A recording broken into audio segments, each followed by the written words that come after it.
कि भैया हमारे हवे राम जैसा मान ले हमके परान जैसा। अरे भैया हमारे हवे राम जैसा मान ले हमके परान जैसा। अरे सोची है का बाबू आका सोची मारी हो का सोची मारी कैसे के जाई है अलगारी धनिए के कोकिया के भारी। कैसे के जाई है अलगारी धनिए के कोकिया के भारी। कैसे के जाई है अलगारी धनिए के कोकिया के भारी। जय है अलगारी धनिए के कोकिया के भारी। भैया हमारे हवे राम जैसा मान ले हमके परान जैसा। भैया हमारे हवे राम जैसा मान ले हमके परान जैसा। सोची है का बाबू का सोची मारी हो का सोची मारी कैसे के जाई है अलगारी धनिए के कोकिया के भारी।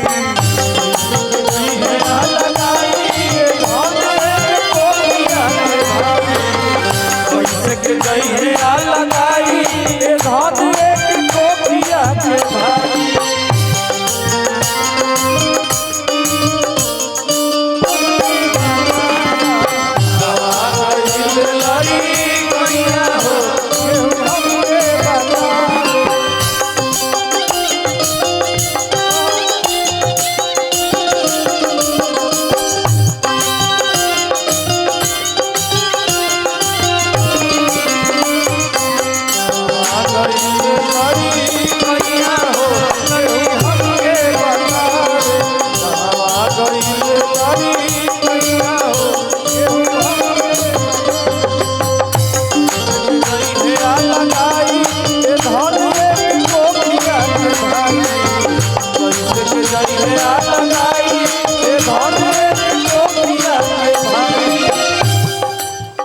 एगो बात आप लोगों से कहल चाहब हम कि कभी उस समय के इंतजार ना करे के चाहिए कि हई हम काम कर ले तब हम बढ़िया से जिंदगी जियब। ए भैया जवन समय बीत जाला ना वापस ना आवे। जवन समय बा इहे बा यही जिंदगी के जौन समय बीत रहल बा यही के खुशी खुशी बितावे के बा। जे जितना हंस के बिता दे उहे उतने कामयाब बा। हई लइकन के समझ नहीं खे आवत लेकिन ई जौन जीवन जी रहल बाड़ा सन लइका एकरा से बढ़िया जीवन कौनो नहीं। कौनो बात के टेंशन है ना हैं। इहे जीवन सबसे उत्तम बा। अपन जीवन जिए के बा आगे का होई समय पर छोड़ देवे के बा। हमनी के हाथ में कुछ बा कुछो नहीं के।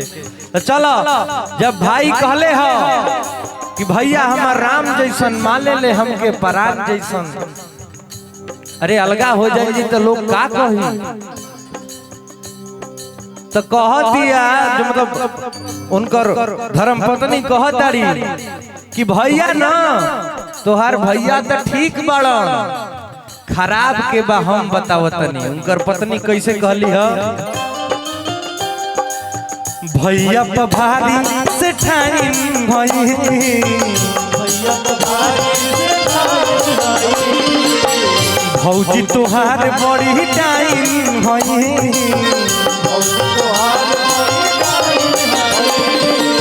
कहतरी कि भैया पर भारी से ठाइन है अब भौजी तुहार बड़ी डाइन है। कैसे भैया पर भारी से ठाइन है भौजी तुहार बड़ी डाइन है। और ऐसा बात कहली है कि करेजा फाट जाई आदमी के का केहू के भरोसा नहीं देख कला जुग में हो जे कला जुग में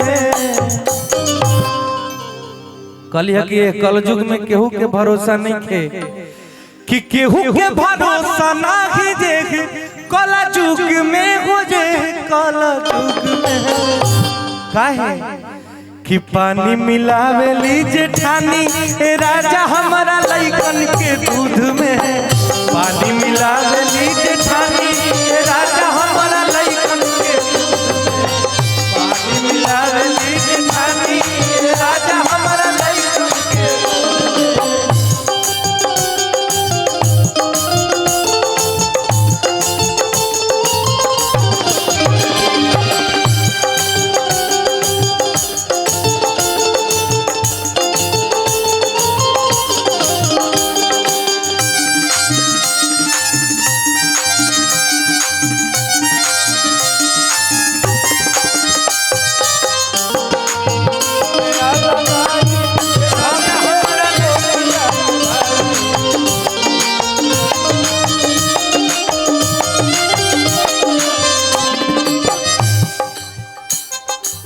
ये गाना तो बहुत लंबा बा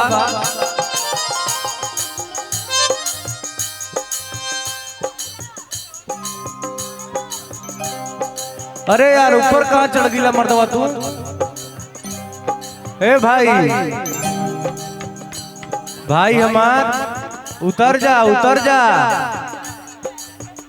जा भैया हमार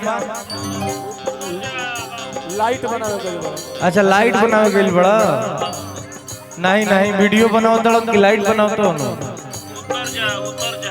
उतर जा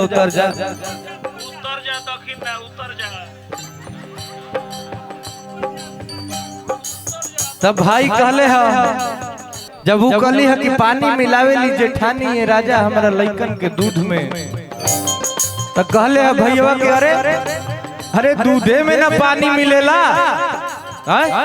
भैया दूध में पानी मिलेला कि ना अगर ओरिजिनल दूध दे देबा तो केहू से पचबे ना करी 1 लीटर में आधा लीटर जादव जी लोग हुए तो बता दी का अगर जादव जी लोग ओरिजिनल दूध दे दे तो पचबे ना करी का हो तो पानी तो दूध में मिलबे करी तो भैया कहले कि कौन बात है भैया अरे दूध में पानी तो मिलबे करेला छोट बात के बड़ा बनावत हूँ का कहले है भैया दिलचस्प बतिया के कार्ड ना बनावा राज के नह के पहाड़ ना बनावा